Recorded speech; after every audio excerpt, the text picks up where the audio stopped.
فتح الله، يطلع فتح الله على حدود المنطقه، اللمسه والتسديده لكن خرجت خلاص، ويطلع عمرو زكي هجمه مرتده سريعه.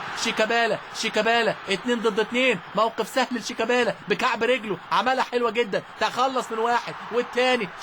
شيكا هوبا، هدف مزيكا. متشكرين يا محمد يا فاروق، انك طولت في اللقاء عشان نشوف هدف بهذا الجمال، بهذه المتعه، بهذه الروعه. شيكا وهدف يعني مزيكا، بالفعل مزيكا.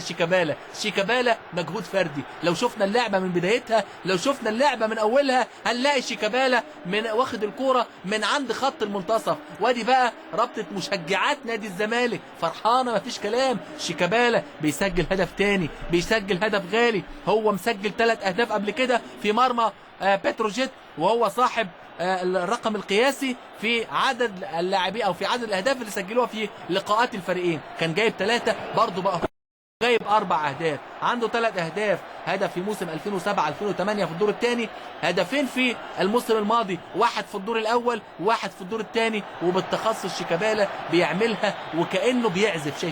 شايفين وهو بيعمل بقى بيلم انكر رجله، شايفين عمل ازاي، كانه بيعزفها، كانه بيعمل كده على الجيتار.